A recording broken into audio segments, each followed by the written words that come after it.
Bonjour, je suis Tarek Boudali et je suis le réalisateur de 30 jours max. J'allais beaucoup au cinéma et je faisais le con à l'école. C'est la vérité. Je faisais beaucoup rire les gens de ma classe quand j'étais plus jeune. Moi, il y a un truc, c'est que depuis que je suis gamin, j'aime pas voir les gens tristes. Et du coup, dès que j'en voyais un qui était triste, j'essayais de le faire rire pour lui changer les idées. Et c'est un truc voilà, qui m'anime depuis que je suis gamin et je me suis dit, voilà, c'est ce que j'ai envie de faire dans ma vie, faire rire les gens. J'ai essayé de me donner les moyens pour que ça devienne un métier. C'est-à-dire que, bon, j'ai jamais fait d'école de théâtre ou d'école de cinéma. Ne me dis pas que ça se voit. Mais, j'avais pas forcément d'argent pour me payer ce genre d'école. Et j'avais conclu un marché avec mon père. Je lui ai dit, je vais faire, après mon bac, je fais un BTS, commerce. Donc, ça n'a rien à voir. Et je lui dis, et je me lance. Et au bout de quelques années, si ça marche pas, j'ai un diplôme pour pouvoir retomber sur mes pieds. Et puis, je trouverai un job. Voilà. Donc, il était d'accord avec ça. Et c'est au BTS que j'ai rencontré Julien Arruti, qui était lui déjà ami avec Philippe Lachaud. Et ils avaient la même envie que moi, en fait, de faire de la télé, du cinéma, faire rire les gens. Et on est devenus très proches. Et voilà, après, on a commencé à faire des vidéos, etc., tout, à les balancer aux chaînes de télé, aux productions, etc. Et Philippe, un jour, a eu une proposition de Canal+. Il avait un projet donc qu'il leur a proposé. Et voilà, ça a démarré comme ça. En fait, il a inclus Julien dedans, il m'a inclus dedans. Et puis, on a fait un premier essai. C'était dans le vrai journal de Carl Zero, c'était le dimanche. Et voilà, ça a démarré comme ça. Elle est venue naturellement, c'est-à-dire que ça a commencé avec Épouse-moi mon pote. Mais pour être tout à fait honnête, avant que j'écrive Épouse-moi mon pote, je voulais réaliser, mais pas maintenant. Voilà, je me suis dit, plus tard, j'aimerais bien réaliser, mais pour moi, je le voyais pas à court terme. Et c'est vrai que quand j'ai commencé à écrire Épouse-moi mon pote, en fait, quand tu écris, en fait, tout te vient en tête, toutes les images, les décors, le casting, la façon de jouer, etc. Et puis, je me suis dit, en fait, faut que je me lance, quoi. J'ai envie de m'essayer, et je voulais en fait aller au bout de mon projet, tout simplement. Parce qu'en fait, comme je dis, écrire un script, c'est comme si tu accouchais d'un bébé. Et après, si tu le donnes à réaliser à quelqu'un d'autre, c'est comme si moi, en fait, j'avais donné mon bébé à quelqu'un pour qu'il l'éduque. C'est un peu bizarre, du coup, je voulais que ce soit moi qui l'éduque. Donc voilà, c'est pour ça que je me suis lancé. Je m'attendais vraiment pas à ça, en fait. C'est-à-dire que ça a été un très gros succès, très bien accueilli. En fait, moi, ça a été 3 ans et demi, 4 ans de travail pour moi.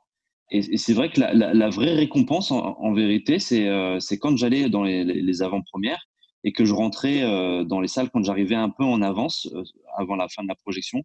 Il restait 15-20 minutes avant la fin de la projection et je rentrais dans la salle de cinéma pour écouter les réactions. Et quand tu vois une salle pleine et que tu entends les gens rire vraiment de bon cœur, c'est là où tu dis, c'est la meilleure des récompenses. En fait, ils me le rendent comme ça, en fait, les gens, tout simplement. C'est-à-dire qu'on travaille pour ça, on travaille pour que les gens se marrent, qu'ils oublient un peu tout pendant 1 heure et demie. Et tu te dis, voilà, j'ai charbonné pendant presque 4 ans et voilà, quoi, tu pars d'une feuille blanche et tu arrives dans une salle pleine à craquer, en train de rire. C'est magique comme sensation, vraiment. Je joue un policier nul qui a peur de tout et qui apprend très vite par un médecin en fait qu'il lui reste que 30 jours à vivre. Il a une maladie incurable et il lui reste 30 jours à vivre. Et à partir de là, en fait, il se révèle. C'est-à-dire qu'il a plus peur de rien, comme il sait qu'il va mourir, il a plus peur de rien. Et il va prendre tous les risques les plus fous pour arrêter en fait le grand caïd du film qui est interprété par José Garcia, pour partir sur une bonne note. Donc vraiment, il va se mettre en danger, mais total. Sauf que ce qui se passe, c'est que le médecin s'est trompé et qu'il va très bien. Le message que j'avais envie de transmettre avec ce film, c'est que faut pas attendre en fait. Si on a des envies, si on a des rêves, si on a enfin, quel que soit le projet qu'on a, que ce soit professionnel ou privé ou sentimental, en fait, faut pas attendre. Il faut pas se mettre de barrières. Il faut y aller en fait. Tout simplement, faut se donner les moyens. Ça rejoint un petit peu ma vie, c'est-à-dire avec le fait de devenir comédien et réalisateur. Voilà, en fait, si j'avais eu peur, parce qu'il y a un moment de ma vie où j'ai eu peur de tout ça, j'en serais pas là aujourd'hui. Et c'est un peu ce que j'ai envie de dire aux gens, en fait. allez au bout de vos rêves, tout simplement, quel que soit le rêve, allez-y, donnez-vous les moyens. Si ça marche pas, au moins on aura essayé, mais il faut pas attendre. Et après, c'est vrai qu'il y a un petit côté Belmondo et Tom Cruise parce que je fais moi-même mes cascades, mais ça, c'est venu dans un second temps, c'est parce que, voilà, quand j'écrivais, je me disais, ben, moi j'aime bien les sensations fortes, etc. Donc je me suis dit, bah, je vais tout faire moi-même. Je vais essayer d'être le Tom Cruise français, Hamid Cruz. Alors il y a Vanessa Guide, il y a José Garcia, il y a Chantal Latsou, Marianne Chazelle, Philippe Duquesne. Il y a quelques apparitions surprises, dont je tairai le nom. Et puis il y a des petits jeunes aussi, la nouvelle génération là, qui arrive. Il y a Brahim qui était sur la série Validée. Le petit Riyad qui cartonne sur les réseaux sociaux. Voilà, enfin, il y a pas mal de monde, je suis très content.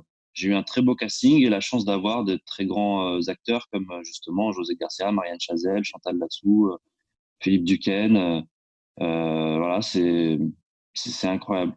C'est incroyable. Je suis très heureux en fait. Et limite, tu vois, je m'étais pas posé la question la veille du premier jour de tournage. Je me suis pas dit en fait, ah tiens, comment je vais le diriger et tout. Et c'est vrai que dans la nuit, en fait, je commençais à cogiter à ma première journée. Je me suis dit, bah tiens, demain, je suis avec telle et telle personne. Comment justement je vais devoir les diriger parce que c'est des grands noms, tu vois. Tu peux pas. Moi, c'est mon deuxième film, donc me pointer et leur dire, bah non, en fait, tu joues comme ça. Enfin, c'est un peu délicat, mais en fait, ça s'est hyper bien passé. En fait, ça s'est fait très naturellement. Ils sont vachement à l'écoute malgré toute l'expérience qu'ils ont. Ils sont à l'écoute. Enfin, ils sont vraiment au service du projet. Franchement, ils ont apporté énormément à leur rôle respectif.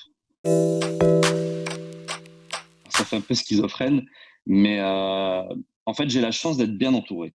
C'est-à-dire que quand tu réalises et que tu joues, c'est vrai que tu manques de recul sur. C'est-à-dire que, enfin, c'est plus facile pour moi de diriger les autres que de me diriger moi. C'est bizarre hein, ce que je dis, ça fait un peu schizophrène, mais mais comme je les vois jouer, bah, c'est plus facile pour moi de rectifier un peu leur jeu s'il y a besoin de le rectifier. Pour moi, c'est plus compliqué. Donc c'est pour ça qu'en fait j'avais un premier assistant, mon chef opérateur conseiller technique et ma script qui étaient tout le temps avec moi. C'est-à-dire qu'on était un petit noyau de quatre, et c'est-à-dire que je me reposais aussi vachement sur eux quand je jouais. C'est-à-dire que quand je jouais, j'allais voir après directement au combo les prises, et si j'avais un doute, bah, j'hésitais pas à leur demander. C'est-à-dire que c'est un vrai travail d'équipe. Donc je leur demande, est-ce que c'est bien, c'est pas bien, comment est-ce que vous voyez les choses, est-ce que je devrais jouer comme ça, comme ça. Donc eux-mêmes, ils avaient des propositions que je prenais ou pas, mais des fois, il y avait des très bonnes propositions, et c'est comme ça que j'avançais. Bah, c'était magique, franchement. On a fait quand même pas mal de films là, avec Philippe, Julien, etc. Euh, Moi, il y a deux avant-premières que je retiens vraiment qui m'ont marqué. Il y a eu sur Babysitting 1, c'était à La Rochelle. C'était incroyable parce que bon, c'était notre première tournée d'avant-première. Et puis, il y avait plein d'étudiants. Et il y avait 2000 étudiants, je crois, dans la salle, etc. Et tout s'est parti en fête. Tout le monde était déguisé, etc. Et il y a eu Cara pour Épouse-moi mon pote. C'est pareil, je crois il y avait 1500 personnes, je crois, quelque chose comme ça. Et c'était juste fou parce qu'en plus, c'est vraiment la première fois que je montrais le film à un public et que je restais dans la salle. Je crois, il y avait, pour Épouse-moi mon pote, j'avais fait deux avant-premières avant celle-là. Mais je restais pas dans la salle. En fait, j'étais venu soit au début de la séance, soit à la fin de la séance. Et là, bon, bah, comme c'était le festival, bah, je suis resté pendant la séance. Et entendre les réactions des 1500 personnes, mais j'avais l'impression d'être dans un stade de foot, quoi. C'était magique. Pour de vrai, c'était magique. Et après, la standing ovation qu'on a eue juste après et tout, j'en avais des frissons, limite des larmes aux yeux. Après, on avait fait les photos avec les 1500 personnes. C'était franchement, c'était super cool. C'est un truc qui restera gravé dans ma tête.